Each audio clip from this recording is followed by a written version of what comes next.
नमस्कार दोस्तों, मथुरा चैनल्स में आपका स्वागत है। हार्दिक अभिनंदन है। मैं पवन सिंह चौहान आज आपको सामान्य अध्ययन के बारे में कुछ बताना चाहता हूं।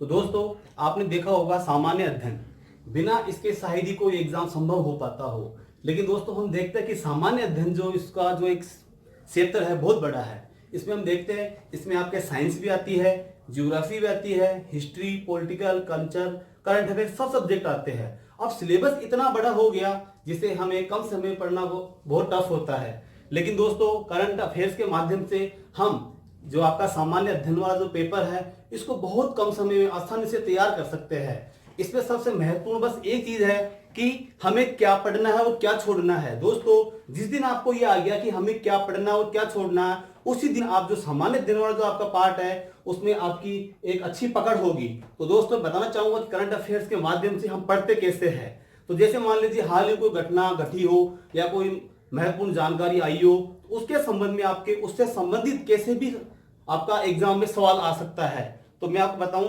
कि आपके जो संविधान का जो 22 भाग है टोटल, उन 22 भाग में हाल ही में आपका जो भाग 1 है ये चर्चित है। भाग 1 है, इसका नाम है आपका संघ और राज्यों के बारे में। ये आपके भारतीय संविधान में अनुच्छेद 1 से लेकर 4 तक इसका विवरण दिया गया है। तो दोस्तों, भाग आपका जो 1 है इसमें अनुच्छेद 1 से लेकर 4 तक है। तो इसमें क्या है, सबसे पहले है आपका अनुच्छेद 1। अनुच्छेद 1 में क्या दे रखा है, ये दे रखा है कि भारत क्या होगा, राज्यों का संघ होगा। भारत क्या होगा, राज्यों का संघ होगा। और आपको एक विशेष चीज मैं बताऊं कि भारत में यहाँ पे फेडरल शब्द की जगह, जो आपके यहाँ पे जो फेडरल शब्द है इसकी जगह यहाँ पे यूनियन शब्द काम में लिया गया है। यूनियन शब्द, तो पहले तो हम इसको देखेंगे कि यूनियन और फेडरल में अंतर क्या है। तो दोस्तों, मैं बताऊं आपको कि आपके फेडरल जो शब्द है इसमें क्या होता है कि इसमें मान लीजिए आपका यह संघ है और इसकी ये इकाइयां है, छोटी छोटी ऐसी इकाइयां है, इन सब से मिलकर आपका संघ बना है। जैसे हम बात करें अमेरिका की, तो अमेरिका में क्या है कि इन इकाइयों से, इन राज्यों से मिलकर आपका एक अमेरिकी संघ बना है। ठीक है। तो अब भारत में देखें तो भारत में भी ऐसा ही है। यहाँ पे भारत आपका एक संघ है और इसकी क्या है, बहुत सारी इकाइयां है, अर्थात यहाँ पे केंद्र शासित प्रदेश और राज्य है, ये सब अलग अलग है। तो इन सब से मिलकर ही भारत क्या बना है, संघ बना है। लेकिन मैं आपको एक चीज बताता हूं दोस्तों, ये सिस्टम तो आपका अमेरिका में है, ये भारत में है। फिर अंतर क्या है, अंतर इसमें यह है, अमेरिका में दे रखा है कि संघ के अंदर से इसकी जो इकाई है वो कभी भी अपनी स्वेच्छा से पृथक हो सकती है, इससे अलग हो सकती है। मतलब इसको संघ से अपना नाता, अपना रिश्ता कभी भी ये तोड़ने का पूरा अधिकार है। इसके विपरीत हम भारत में बात करें तो यहाँ पे जो इसकी जो इकाइयां है, इसकी जो इकाइयां है, इनको अपने संघ से अलग होने का कोई अधिकार नहीं है। क्यों अधिकार नहीं है, क्योंकि हमने यहाँ पे फेडरल की जगह काम में लिया है यूनियन। और दोस्तों बताऊं आपको, यूनियन जो शब्द है आपका ये लिया हमने कनाडा से, ये कनाडा से लिया है। और यूनियन का मतलब ये होता है कि जो एक बार संघ में शामिल हो गया वो कभी भी इससे अलग नहीं हो सकता। तो इसीलिए आपके कई बार एग्जाम में आता है कि बताइए भारत के अंदर जो आपका आर्टिकल 1 है, अनुच्छेद 1 है, उसमें फेडरल शब्द काम में लिया है या यूनियन शब्द काम में लिया है। ध्यान रखना, आपके यहाँ पे यूनियन शब्द काम में लिया है और ये कहां से लिया हमने, कनाडा से। इसके बाद में आपका जो अनुच्छेद 2 है इसमें दे रखा है कि भारत के अंदर भारत का जो संघ है इसमें किसी भी बाह्य राज्य को इसमें आसानी से शामिल किया जा सकता है। मतलब इसके लिए हमें किसी प्रकार के कोई संविधान संशोधन करने की आवश्यकता नहीं है। इसके लिए संसद एक साधारण विधेयक के माध्यम से उस बाह्य राज्य को यहाँ पे भारत के संघ के अंदर शामिल कर सकती है।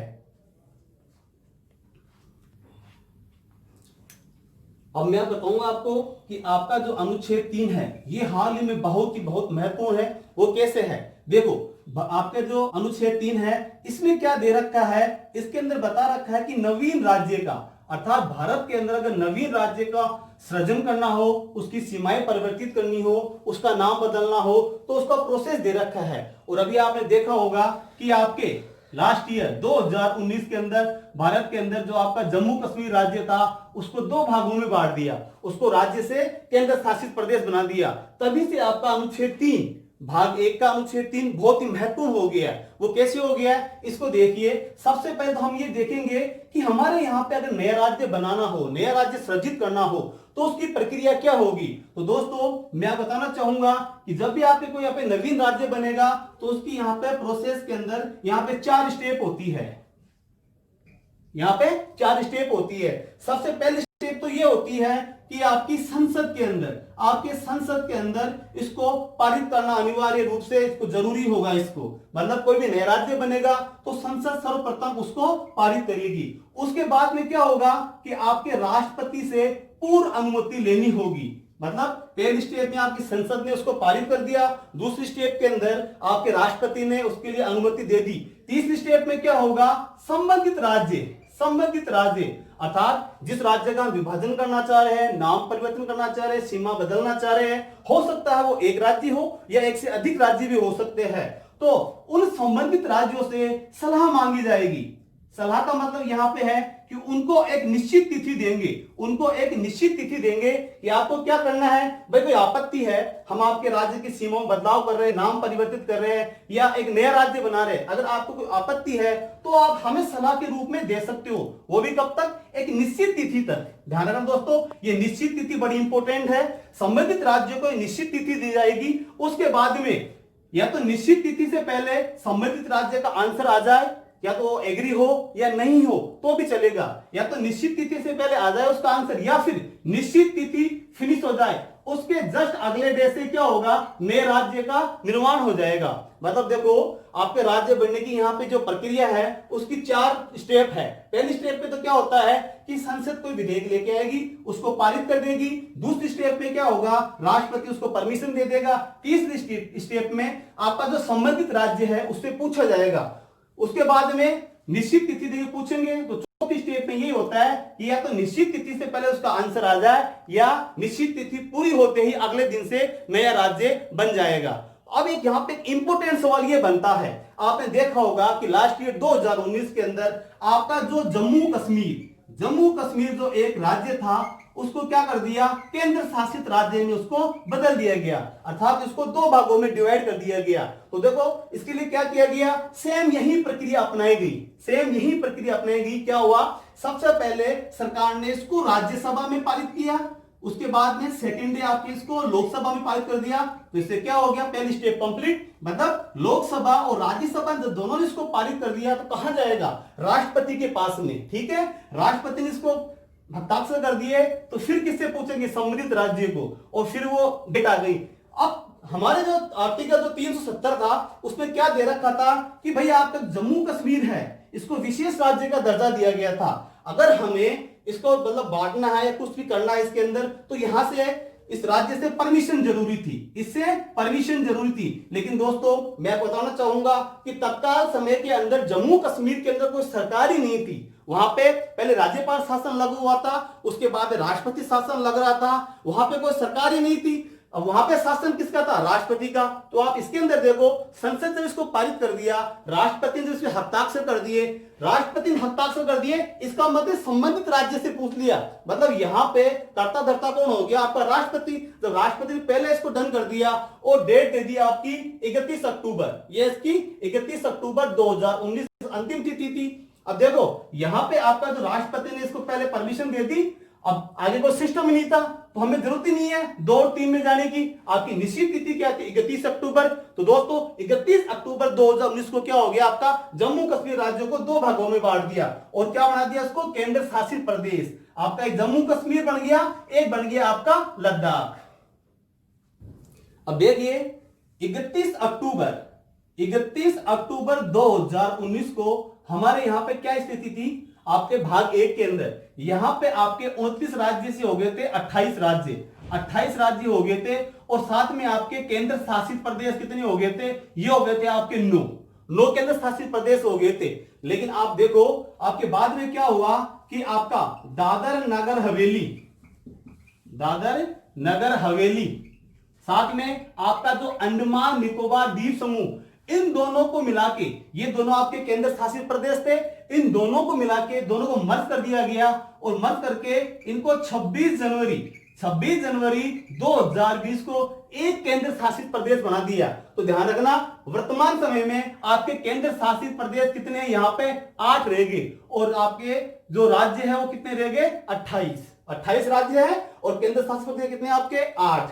अब दोस्तों मैं आपको एक चीज बताता हूं, ये तो हो गया आपका करंट अफेयर संबंध और इसका राजनीति विज्ञान संबंध, लेकिन दोस्तों इससे आपका जो सवाल है वो इतिहास से भी आ सकता है। अब इतिहास से कैसे, आप देखिए कि जब हमारा भारत आजाद हुआ 15 अगस्त 1947 को, तो उस समय हमारा भारत बहुत सारी देशी रियासतों में बटा हुआ था। यहाँ पे बहुत सारी देशी रियासतें थी, कुछ आपके केंद्र शासित प्रदेश थे और यहाँ पे कुछ आपके अंग्रेजों के द्वारा सीधे तो भारत बहुत सारे पार्टों में बटा हुआ था, लेकिन आपके सरदार वल्लभ भाई पटेल और पंडित जवाहरलाल नेहरू दोनों ने यहाँ पे मेहनत करके पूरे भारत का एकीकरण कर दिया।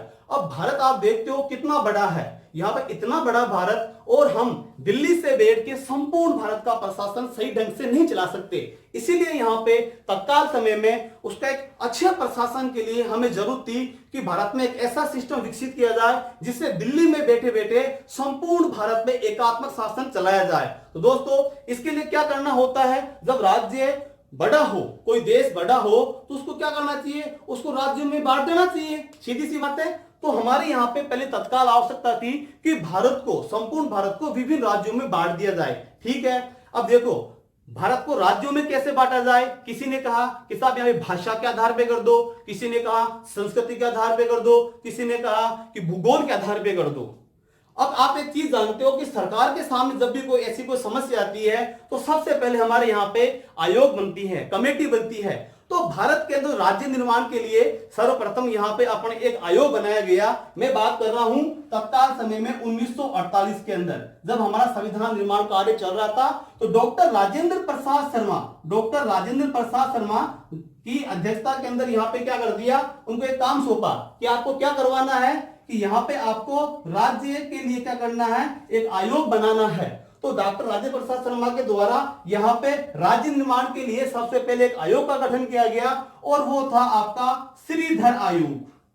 मैं बात कर रहा हूं आपके 1947 की। 1947 में सबसे पहले भारत के अंदर आपके राज्य निर्माण के लिए श्रीधर आयोग की स्थापना की गई। अब श्रीधर आयोग ने जब यहाँ पे रिसर्च किया, यहाँ पे घूमा, उसने पूरी डेटा कलेक्ट करके और सरकार को एक रिजल्ट दिया। क्या कहा कि आप जो कह रहे हो ना भारत को संस्कृति के आधार पे, भाषा के आधार पे, भूगोल के आधार पे ऐसा जो बांटोगे तो इससे क्या होगा, सिस्टम गड़बड़ा जाएगा। तो हमें क्या करना चाहिए, हमें यह करना चाहिए कि भारत में जो आप राज्य निर्माण करना चाह रहे हो वहां पे केवल और केवल प्रशासनिक सुविधा की दृष्टि से, केवल और केवल प्रशासनिक सुविधा की दृष्टि से राज्यों का हमें निर्माण करना चाहिए। ठीक है, लेकिन जस्ट इसको श्रीधर आयोग के बाद में 1948 में इसके एक साल बाद ही आपके यहाँ पे जेवीपी समिति का गठन किया गया। जेवीपी समिति का गठन किया गया और आपके इसमें 3 सदस्य थे। 3 सदस्य में कौन थे, पहले तो आपके पंडित जवाहरलाल नेहरू, दूसरे थे आपके सरदार वल्लभ भाई पटेल और तीसरे थे आपके पटाभी सीतारमैया।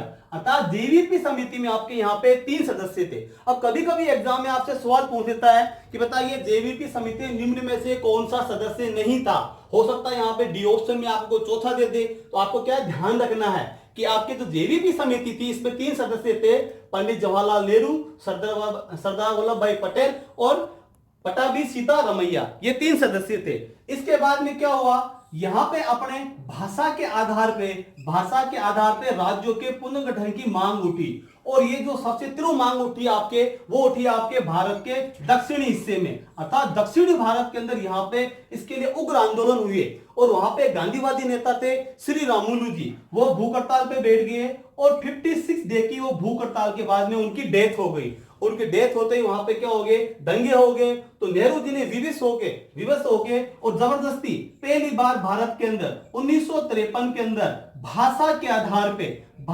आधार पे आपके भारत में पहली बार यहाँ पर आंध्र प्रदेश राज्य का निर्माण किया गया। तो कई बार आपके एग्जाम में सवाल आता है कि बताइए भाषा के आधार पे भारत के अंदर पहला राज्य कौन सा बना गया, तो दोस्तों इसका आंसर क्या होगा, आंध्र प्रदेश। अब इधर देखिए आपके श्रीधर आयोग था, जेवीपी जो समिति थी, जब दोनों ने यह कह दिया था कि यहाँ पे केवल और केवल प्रशासनिक सुविधा की दृष्टि से हम राज्यों का निर्माण करेंगे अब हमारे सामने विकराल समस्या आ गई 1953 में, तो वापस क्या किया पंडित जवाहरलाल नेहरू ने आपके यहाँ पे वापस से राज्य पुनर्निर्माण के लिए एक फिर से यहाँ पे कमेटी बनाई और उस कमेटी का नाम था फजल अली आयोग। फजल अली आयोग 1953 के अंदर पंडित जवाहरलाल नेहरू को लगा हो सकता है कि हमारी दो जो समितियां थी इनसे कोई त्रुटि हुई हो, कोई गलती रह गई हो, उन्होंने संपूर्ण अध्ययन नहीं किया हो, इसीलिए ऐसे प्रॉब्लम्स आ रही है। तो इनके निवारण के लिए वापस पंडित जवाहरलाल नेहरू ने फजल अली आयोग का गठन किया गया और फजल अली आयोग में आपके जो अध्यक्ष थे वो खुद थे आपके फजल अली।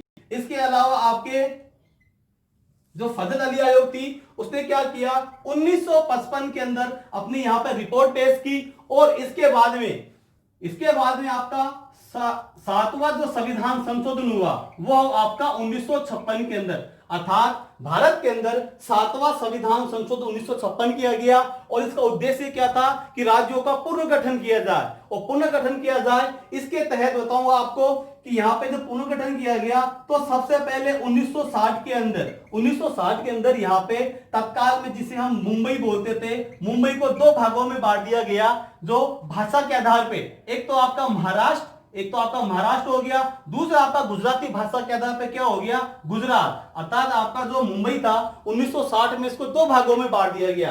आपकी जो मराठी जो लैंग्वेज थी उसके आधार पे तो महाराष्ट्र हो गया और दूसरा गुजराती के आधार पे क्या हो गया आपका गुजरात हो गया। इसके बाद में आपका 1963 में बना दिया आपका नागालैंड राज्य बना दिया गया। इसके बाद में 1966 के अंदर पहले केवल आपका एक राज्य हुआ था पंजाब, लेकिन यहां पर जो आपका जो पंजाब में बताऊं 1966 से पहले एक राज्य था पंजाब, लेकिन इसको 1966 के अंदर पंजाब के साथ साथ आपको बना दिया इसमें हरियाणा, और मतलब जो हरियाणी या हिंदी बोलने वाले लोग थे उनके एक समूह को यहां कर दिया हरियाणा और पंजाबी बोलने वाला रह गया पंजाब के अंदर। तो 1966 में आपका यहाँ पे पंजाब बन गया। इसके बाद में दोस्तों ये क्रम चलता रहा। 1971 के अंदर आपके हिमाचल प्रदेश को रिकॉग्नाइज कर दिया। इसके बाद में 1987 में आपका गोवा और नवंबर 2000 में आपके तीन राज्य छत्तीसगढ़, झारखंड और उत्तराखंड। उसके बाद में 2 जून 2014 को आपका आंध्र प्रदेश से तेलंगाना बना। इसके बाद में 31 अक्टूबर 2019 को, अभी मैंने आपको बताया 31 अक्टूबर 2019 को, दोस्तों इसको नोट कर लेना, तिथि बड़ी इंपॉर्टेंट है। हालांकि आपको ये नहीं पूछेगा कि 2 जून 2014 को आंध्र प्रदेश जो तेलंगाना बना उससे, वो तो काफी ओल्ड हो गई है, लेकिन आपकी जो जम्मू कश्मीर एक विवादित चीज है, इसमें से सवाल आने की पूरी संभावना है। तो आप ध्यान रखना, जम्मू कश्मीर राज्यों को दो भागों में बांटा गया। वो कब बांटा गया 31 अक्टूबर 2019 को, और उसे दो भाग कौन से बन गए, दोनों केंद्र शासित प्रदेश बने। पहला बना आपका जम्मू कश्मीर, दूसरा बना लद्दाख। उसके बाद में 26 जनवरी 2020 को आपका अंडमान निकोबार प्लस आपका दादर नगर, इन दोनों को मर्ज करके एक केंद्र शासित प्रदेश बना दिया। जो प्रेजेंट टाइम में हमारे पास में केंद्र शासित प्रदेश कितने हो गए 8 और आपके राज्य रह गए 28। थैंक यू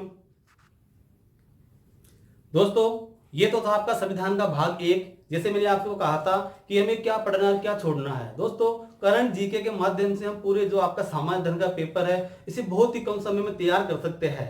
इसलिए मैं आपको नेक्स्ट वीडियो में और बताऊंगा कि करंट अफेयर्स के माध्यम से कैसे पढ़ते हैं। दोस्तों बहुत कम पढ़ना पड़ता है सफल होने के लिए, और छोड़ना बहुत ज्यादा होता है। इसलिए हम आपको ये भी साथ साथ सिखाएंगे कि आपको क्या तो पढ़ना है और क्या छोड़ना है। इसके लिए दोस्तों आपको हमारे साथ लगातार बने रहना है। आपको इसके लिए क्या करना होगा, कुछ नहीं, बस मथुरिया क्लासेस, हमारा मथुरिया यूट्यूब जो चैनल है उसको सब्सक्राइब करना है, लाइक करना है और दोस्तों शेयर करना है।